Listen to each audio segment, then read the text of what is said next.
Assalamualaikum warahmatullahi wabarakatuh. Saya Amelia dari SMA Negeri 1 Cijeruk. Pada saat ini akan menyampaikan masalah budaya belajar siswa. Deskripsi permasalahan yang dihadapi, budaya belajar siswa akan menjadi tradisi yang dianut oleh siswa. Tradisi tersebut akan selalu melekat di dalam setiap tindakan dan perilaku siswa sehari-hari, baik di sekolah, di rumah, maupun di lingkungan masyarakat. Misalnya, tradisi dalam memanfaatkan waktu belajar, disiplin dan belajar dalam belajar, kegigihan atau keuletan dalam belajar, dan konsisten dalam menerapkan cara belajar efektif. Banyak siswa yang belajar dengan susah payah tetapi tidak mendapatkan hasil apa-apa, hanya kegagalan yang ditemui. Penyebabnya tidak lain karena belajar tidak teratur, tidak disiplin, dan kurang bermanfaat, tidak tahu bagaimana cara berkonsentrasi dalam belajar, mengabaikan masalah pengaturan waktu dalam belajar, istirahat yang tidak cukup, dan kurang tidur. Akar permasalahannya adalah masalahnya banyak siswa yang malas belajar dan mengikuti pelajaran dengan baik dan teratur.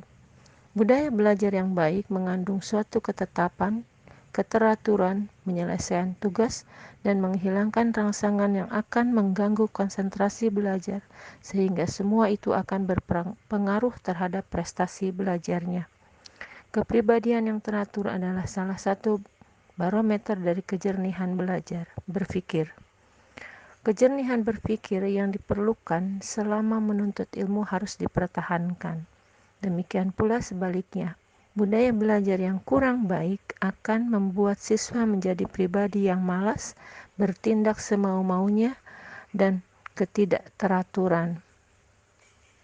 Alternatif solusi, yaitu tugas utama seorang siswa adalah belajar. Oleh karena itu, pembelajar harus belajar dengan sebaik-baiknya. Sebagai seorang siswa harus mengetahui prinsip-prinsip belajar, antara lain adalah: 1. Untuk belajar, siswa membutuhkan dorongan atau motivasi. Dorongan itu ada yang datang dari dalam maupun dari luar diri sendiri. Dorongan dari dalam antara lain keinginan untuk lebih maju, cita-cita yang akan diraihnya. Sedangkan dorongan yang dari luar misalnya adalah sistem ranking di kelas karena pujian, takut mendapatkan malu, dan sebagainya.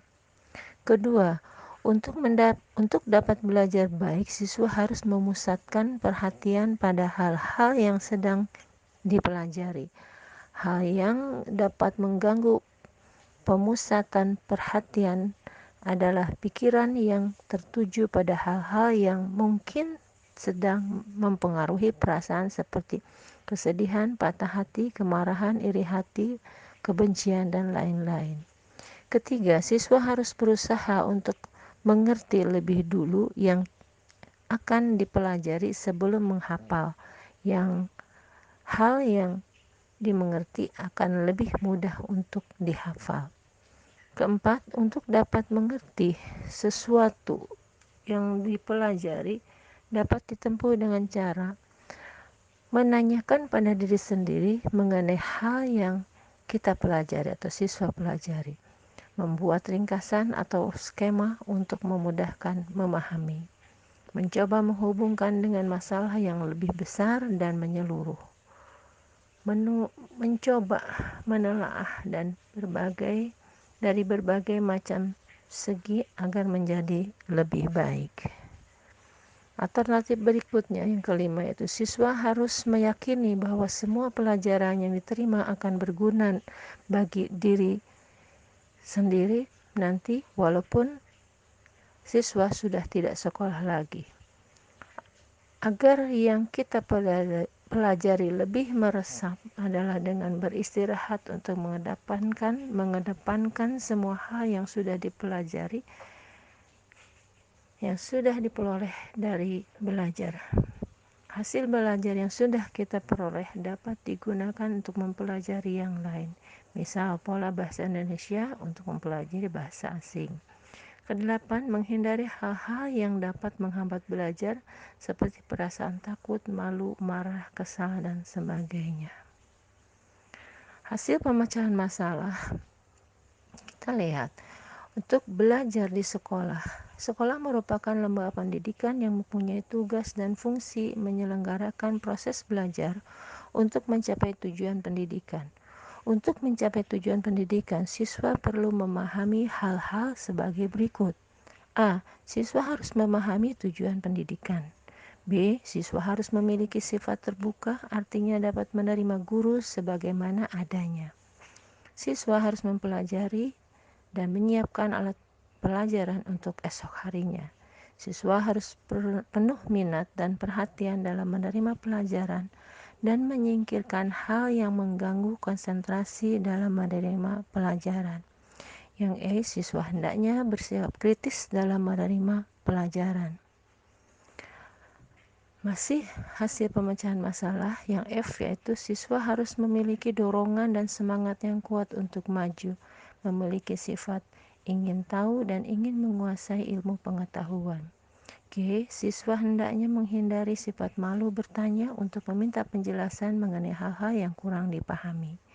H, siswa harus berusaha untuk mencapai nilai tertinggi setinggi-tingginya untuk prestasi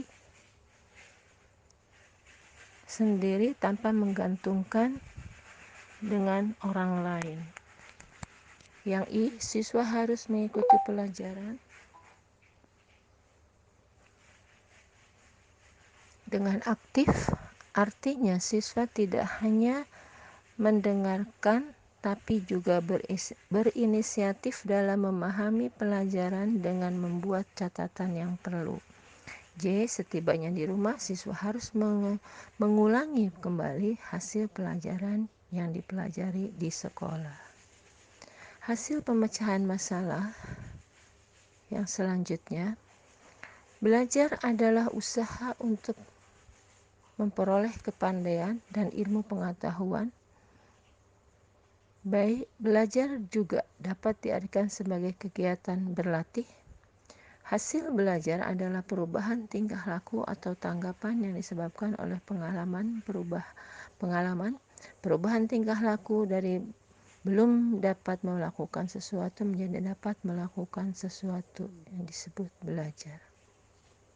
Sumber rujukan solusi atau pemecahan masalah yaitu diambil dari Dalyono 2001, Psikologi Pendidikan, Jakarta, Renika Cipta, Tirta Harja dan La Sula 2000, Pengantar Pendidikan, Jakarta, Renika Cipta, Hamalik Umar 2004, Proses Belajar Mengajar, Cetakan Ketiga, Jakarta, PT Bumi Aksara, Kuncaraningrat 1990, Bunga Rampai, Kebudayaan, Mentalitas dan Pembangunan, Jakarta, PT Gramedia Pustaka Utama, dan yang terakhir yaitu dari Slamet Mito 2003, Belajar dan Fakta-Fakta yang mempengaruhinya, cetakan keempat, Jakarta, Renika Cipta. Demikian budaya belajar yang sudah saya sampaikan. Terima kasih atas perhatiannya. Semoga bermanfaat. Terima kasih. Wassalamualaikum warahmatullahi wabarakatuh.